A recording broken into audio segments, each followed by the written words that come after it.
Welcome to The Explainer. Today, we're not just reacting to a bunch of isolated daily headlines. Instead, we're embarking on a journey through the massive structural shifts that are literally shaping the nation's future.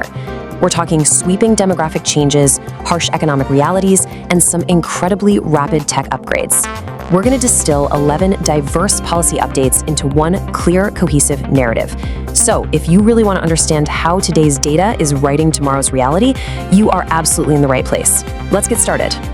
To make sense of all this information, we've structured our explainer around four main pillars today. First, the demographic policy challenge. Second, economy meets ecological risks. Third, technology, health, and justice. And finally, we'll look at why history still matters.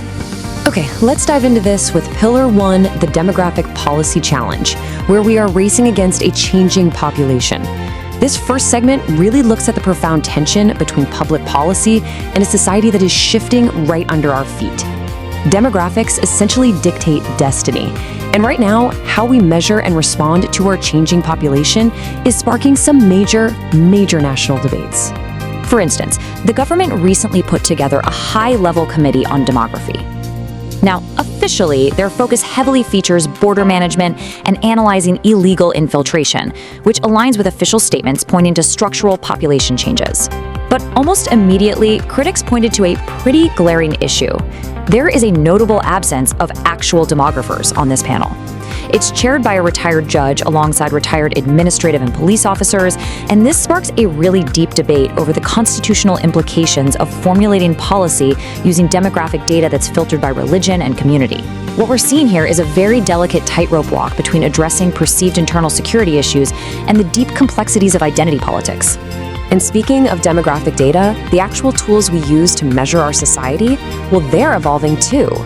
In the preliminary fact sheets for the National Family Health Survey 6, which covers 101 major indicators, a really crucial metric is suddenly missing: hemoglobin testing for anemia.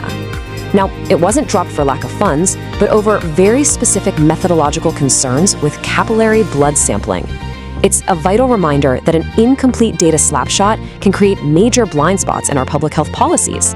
Because honestly, understanding exactly how the data is collected is just as important as the numbers themselves. While we debate how to measure the population itself is undergoing an absolutely staggering transformation. According to UNFPA projections, by the year 2050, nearly 1 in 5 Indians will be over the age of 60. To put that into perspective, that means the elderly population is going to skyrocket from about 15 crore today to over 34 crore. This isn't just a fun piece of trivia. This is a monumental shift that is going to radically test our healthcare infrastructure, our retirement planning, and all of our social security nets. And this brilliantly illustrates exactly why that demographic shift is so incredibly concerning.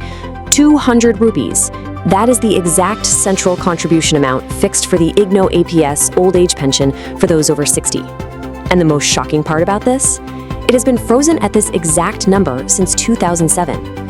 When you factor in medical inflation, which runs at a pretty punishing 12 to 14%, the real purchasing power of this 200 rupees has completely eroded. Some estimates show it's dropped to the equivalent of less than 100 rupees today. We are facing a massive explosion in our elderly demographic, yet our baseline pension safety net has basically been frozen in time for over a decade and a half. Which brings us right into Pillar 2, economy meets ecological risks, where we'll look at growth, monsoons, and minerals. You see, as our demographics shift, so does our economic foundation. But our macroeconomic growth currently has a structural imbalance, and on top of that, it's facing some very immediate threats from environmental realities. On the surface, a provisional GDP growth projection of 7.7% for 2025-26 looks incredibly robust, right? But peeling back the layers reveals a heavy reliance on the services sector, which now makes up over 54% of our gross value added. Meanwhile, agriculture, which is literally the backbone of rural employment for a massive portion of the population, has seen its share drop below 20%, with its actual growth rate slowing to just 3%. This is a textbook structural imbalance. We have great top-line growth, but a seriously lagging foundation. And to make matters more complicated, that vulnerable agricultural sector is staring down a massive ecological domino effect. It starts with the near certainty of an El Niño weather pattern, which historically disrupts our rainfall. This in turn triggers a deficient monsoon, currently forecast at a pretty pessimistic 90% of the long period average. That lack of rain almost immediately creates a severe water and input crisis for farmers, which inevitably chokes agricultural growth and drives up rural food inflation. It's environmental reality directly hitting the economy and ultimately your wallet. Now, to fuel this growing economy and manage a global energy transition, we need resources. And that leads to a major policy pivot. The Ministry of Mines is actively transforming the Northeast from primarily a border security focus into a strategic mineral frontier. Right now, the Geological Survey of India has 43 exploration projects underway searching for critical minerals like lithium, graphite, and rare earths. These are literally the building blocks of defense supply chains and modern tech. But the crucial policy challenge here is massive. How do we extract these vital resources while rigorously protecting the ecological balance, the customary tribal systems, and the land rights of the local communities? Let's move to and see how this builds into Pillar 3, Technology, Health, and Justice, focusing on upgrading national systems.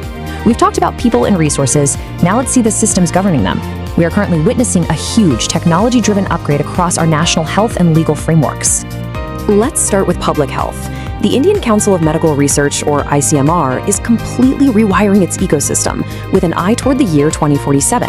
Rather than working in isolated silos, they are restructuring into dynamic interdisciplinary networks targeting massive public health challenges. Think antimicrobial resistance, TB, and mental health. But what is truly exciting here is the tech integration. They are rolling out cutting-edge AI for faster medical diagnostics and deploying actual eye drones for medical deliveries to remote areas. The ultimate goal isn't just to write more academic research papers, it's to translate high-tech innovation directly into actionable, ground-level health systems for universal coverage. So the crucial point is that this integration isn't just for hospitals, it's entering our courtrooms too. Supreme Court Justice Surya Kant recently emphasized using technology as an aid to human reasoning. He's calling for an indigenous Indian AI ecosystem, something that's being termed Swadeshi jurisprudence. The grand vision is to use AI to drastically speed up judicial research and improve access to justice. But the catch, and it's a big one, is doing so with algorithms that deeply understand India's linguistic diversity, local realities, and constitutional values, ensuring that tech actually enhances justice rather than replacing human judgment. But as we all know, technology is a double-edged sword.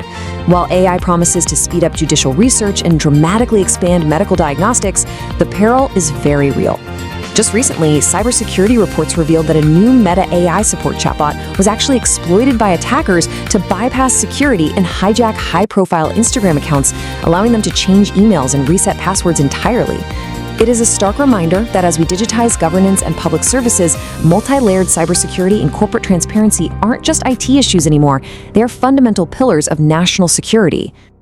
As we race headfirst into this era of AI, critical minerals, and massive demographic shifts, we arrive at our final segment, Pillar 4, Why History Still Matters. To find context for the future, we absolutely must ground ourselves in our past. Now, what's really interesting about this is in a world absolutely obsessed with data, tech upgrades, and economic forecasts, you might wonder, why does history even matter? Well, because history teaches critical thinking. The sanitization or selective removal of history weakens our overall cultural literacy. When we preserve plural memory, when we protect marginalized narratives and really value oral traditions, we are actually maintaining the democratic vigilance of our society. Historical context is the anchor that prevents dynamic, fast-moving policies from losing their human element. It reminds us who these policies are actually built for. Which leaves us with this final, truly crucial question to consider today. As our demographics age, as our climate changes, and as AI integrates into our hospitals and courts, are we building a governance system that evolves quickly enough to meet these challenges while still firmly preserving our plural history and constitutional values? I want you to think about how these pillars connect in your own life. If you found this breakdown helpful, be sure to download the summary PDF linked below for practice MCQs and deeper answer pointers. Keep questioning the data, keep seeking the structure behind the daily headlines, and I'll see you in our next explainer.